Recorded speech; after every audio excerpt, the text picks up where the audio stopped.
Hello, my name is Raven Powell, and today I will be doing my podcast on Ngugi wa Thiong'o.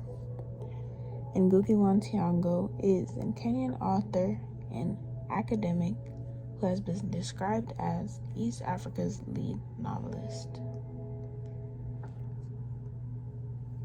Ngugi wa Thiong'o was born in Kamirithu in the Kiambu district in Kenya, and he's of Kikuyu descent. He was baptized as James Ngugi. Some background information on him and his family is that they were a part of the Mau Mau uprising. His half-brother was actively involved in the Kenyan Land and Freedom Army, and his mother was tortured at Kamirithu Home Guard Post. Ngugi went to Alliance High School and later studied at Makerere University College in Kampala, Uganda, where he attended the African Writers Conference held at Makerere in June 1962.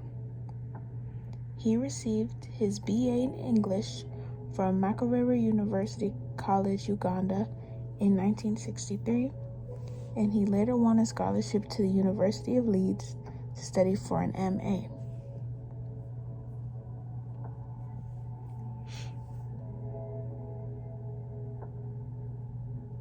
He is a recipient of 7 honorary doctorates. He is also an honorary member of American Academy of Letters. He is an intellectual, a novelist, an essayist, a journalist, an editor, a playwright, an academic, and social activist. Ngugi is a Kenyan writer, and he is the founder and editor of the Gikuyu language journal, Muturi. He has written several novels, essays, and plays, including Weep Not Child, Petals of Blood, Wizards of the Crow, A Grain of Wheat, and Devil on the Cross. He was taught at several universities, including the University of Nairobi, Yale University, the University of California, Irvine, and Northwestern University.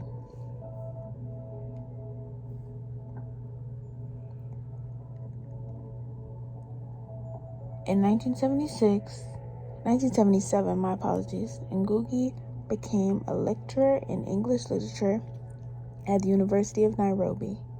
He taught there until 1977, while also serving as a fellow in creative writing at Makerere in 1969 to 1970, and as visiting associate professor of English and African Studies at Northwestern University in 1970 to 1971.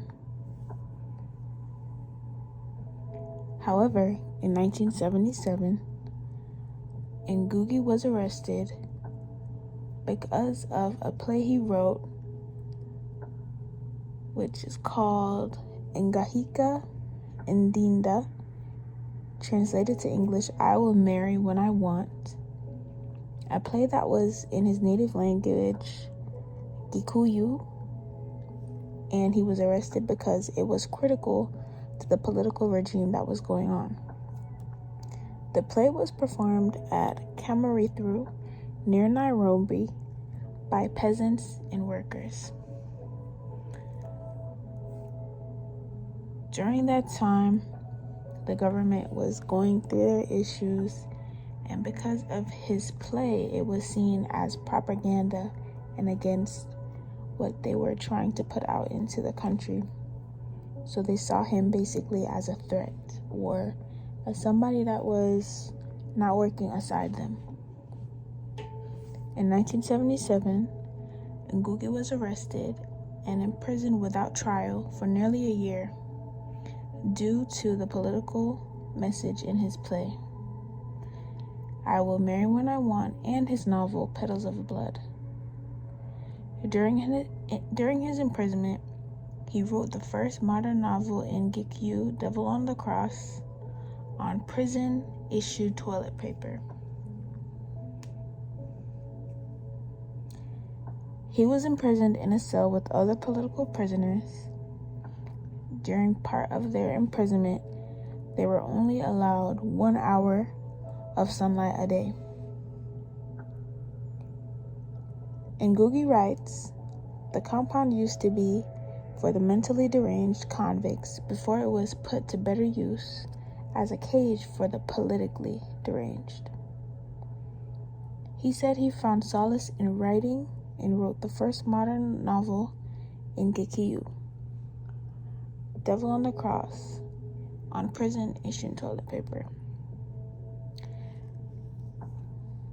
Before he was imprisoned, he was a professor at Nairobi University, and because his imprisonment, after he was released in 1978, December 21st, he was not given back his job, and because of that, his family was harassed.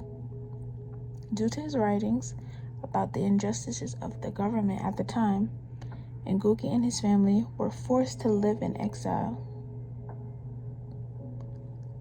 And because during his imprisonment, Ngugi kept on writing his plays and other works in English, people were more anchored.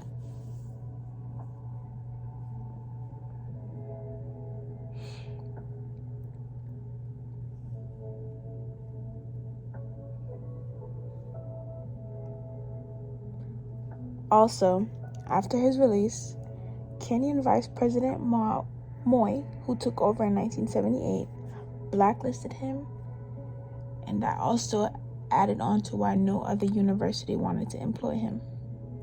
In 1982, after his launch of his book, Devil on the Cross, in Britain, Ngugi feared for his life and did not return to Kenya.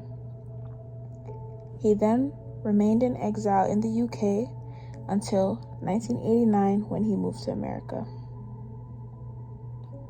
Only after the Vice President Arap Moi, who was also the longest-serving Kenyan president, retired in 2002, was it then safe for them to return.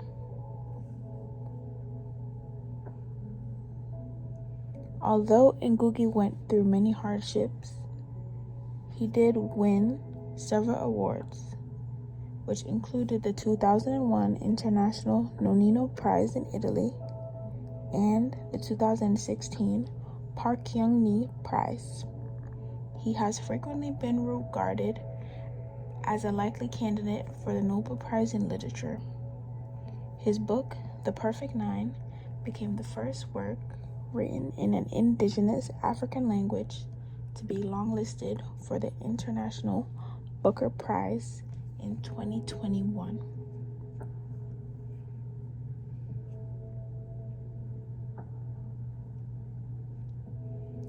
Ngugi stated in an interview, "Well, this is an occupational hazard of being a writer. I presume. First prison, then exile. And when I was 23 years away, I returned with my wife to the country." His country meaning Kenya. "We were attacked by gunmen in an otherwise very safe hotel, and my wife was sexually assaulted. So it was not a very pleasant experience, my return. And that time we're actually going to launch my novel in Giki called Wizard of the Crow. Every time I write in GQ, something has happened to me. Fortunately, so far, thank God, nothing has happened to me for this epic, the perfect